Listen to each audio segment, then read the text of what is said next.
All right, guys, today is going to be a whiteboard kind of day. I'm going to give you an introduction into statistics. Now, this is going to be a little bit new to you, being that a lot of the times up until now, here's your body, right? And I'll draw you as the being, right? So, and in your mind, a lot of your data has been thoughts and mental crap and fears and worries and what about this and what about that. And a big dangerous one is something called opinions, right? Having opinions as facts. That's not reliable either. So we're going to take a look at just statistics as a viewpoint. And then a little bit later on, we'll go into some stuff around data, how to find the right problem to solve, that sort of thing. But I'm going to give you an introduction just on the numbers side of things, which is very simply, there are numbers which describe what you do, right? And these numbers help you determine the best thing to do based on their trend and what they're doing. Now there are metrics which you measure things with. Let's say cash is the main one, right? So we have how much money is being made on this side, and then on this axis we have time, right? So it could be months or weeks, right? A good way to do it is in weeks, right? You might have like a year long or a 5 year long goal, but you do it in weeks. So then, cool, I went up this week, and then this week I hit the same as last week. And then I went a little bit down this week, okay? And then, okay, great. So now we know this week stats are down compared to the previous week. But even worse than that, they were flat this week. Stats being flat is a problem too. Just maintaining isn't good enough, right? We got to keep stats going up, even just by a little bit. So we just want it slowly going up just a little bit. And if it keeps going up, 2 deals this week, but maybe the amount of cash was like $4,000 that you collected, and then next week you close 2 deals, but it's $6,000 that you collect up front, right? You're just trying to slowly increase the statistics, increase the number. And you have things that are measured, being that there are metrics like cash, there are deals, there are book calls, there is shows, total shows. These things are very important. Now, what is a statistic? A statistic is a number or amount compared to an earlier number or amount of the same thing, right? So let's say we have, 50K this week and 30K. And the metric, that the thing that we're measuring is cash, right? So we're measuring cash, right? And I'll give that to you again. A statistic is a number or amount compared to an earlier number or amount of the same thing. Statistics refer to the quantity of work done or the value of it in money. Okay. So, for instance, you have total showed qualified calls. That would be great, right? A lot of the time, setters don't track whether their calls are qualified or not, but they don't ever make money, and the company never makes money off of unqualified calls, right? So, if 80% of your calls are quality, then that's one thing to consider. I'd like to add that as a metric actually now into what we do, because there's a difference between a qualified call and an unqualified call, right? But maybe you have 5 calls this week and 7 calls next week, so it's a slight increase, and that's good. We want things increasing, right? And that's what a statistic is. It's just you're measuring something, some number of something against a previous number of that same thing.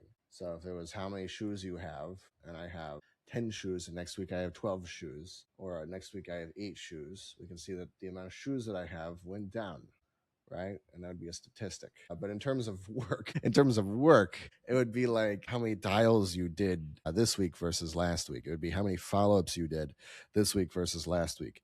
It would be how many pitches, how many offers you made. You can control how many offers you make, right? You can pitch unqualified people. You can still control how many offers you make. And then you can control cash and things like that. The things that we aren't measuring in statistics or what a statistic is not, is a conversion rate. Like a close rate is not a statistic.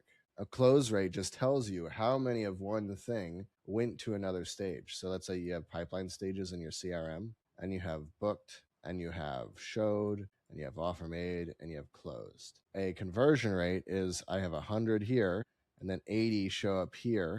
So I have an 80 show rate. It's just the amount of one thing that went to another stage in some process, right? That's a conversion rate. You can absolutely improve conversion rates, but the reason why you improve conversion rates is only for the purpose of increasing the statistic itself. The reason why you increase your show rate is because you want more showed calls total. It's not because the show rate is like the thing you're going for. It's a means to an end, right?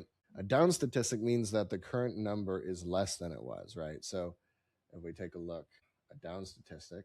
So it was 10 deals a month, in January, and now it's let's say we're in April, and now it's 6. Okay, cool. That's no good, right? But that would be a down stat, right? Things are going down. An up statistic means the current number is more than what it was. So we operate on statistics. These show whether or not a staff member or group or like your sales team or you could also have stats in your family and in different groups in your church, right? How many people you invited this month versus last month to come to a congregation, right?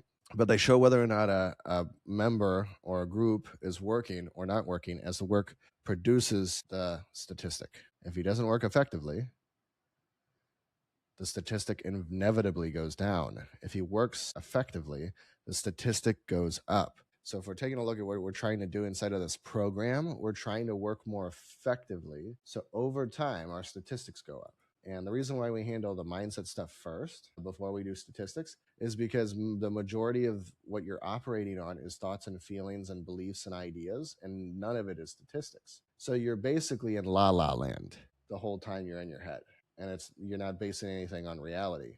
Because if you were looking at reality and you could see that your stats were going up, even just by a little bit for a few days, then you'd be like, man, I feel pretty good.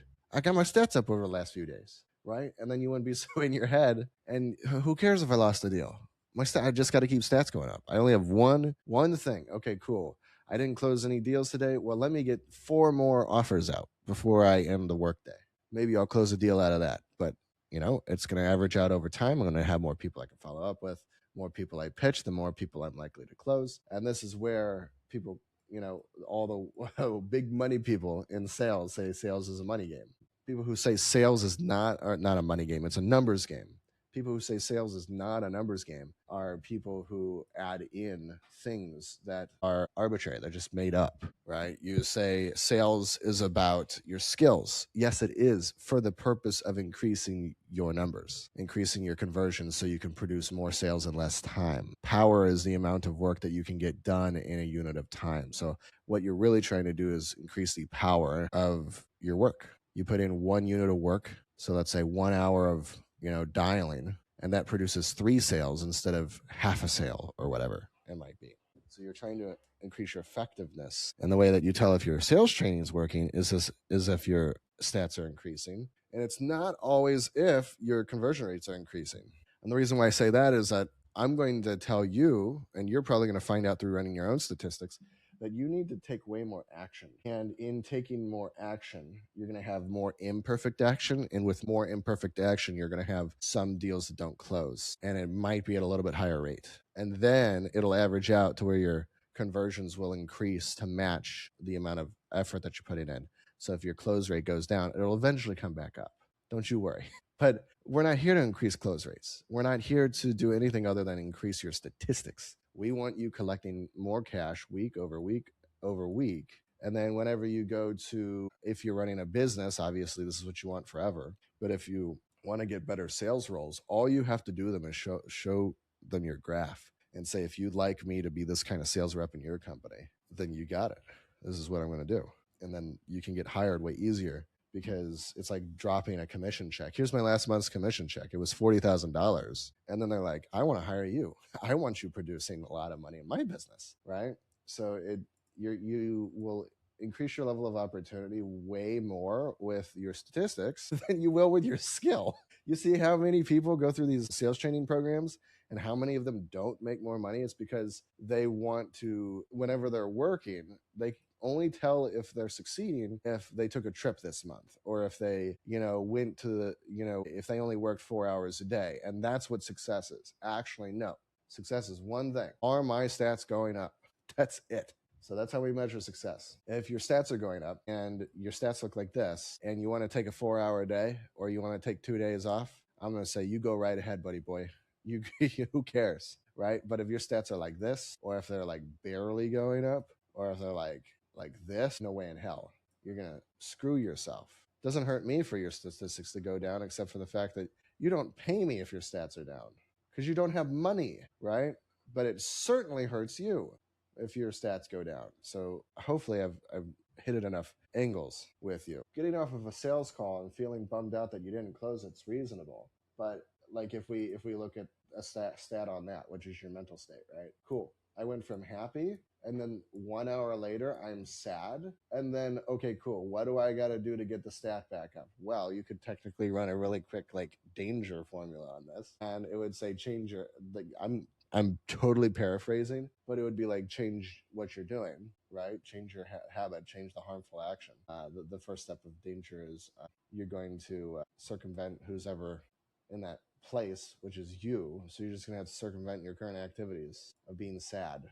So that way, next hour, your stats go back up, right? That's not the best way of describing it, but hopefully you get what I'm saying. Is what we're really trying to accomplish here is you bounce back faster when you just say, how can I get my stats back up after every loss? How can I get them up? How can I get them up? What do I got to do? What's the next action? And then you go and you execute. X for execute. So that's a much easier way to live than to be bummed out for 6 hours because you lost 3 deals in a row. But if you were looking at your stats and your stats were up for the month, but your stats for the day were down, then all you have to do is, okay, cool. You could run a quick formula on your day, figure out why your stats went down, and then just get it back up the next day. Who cares? So that's the magic of stats. It's the solution to pretty much anything. It's how you get things going good. It's how you get them going right. Right? And right would be ethical, right? Stats, ethics in life is, are your stats going up in every area, and to what degree? So that's really all we're trying to do, is get you ethical. Ethical would be your stats are going up continuously, consistently, and predictably, and within your control and under circumstances which you understand and can duplicate.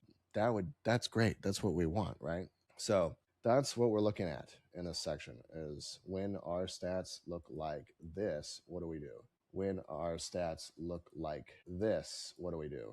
When our stats look like this, what do we do? When our stats look like this, what do we do? When our stats look like this, what do we do?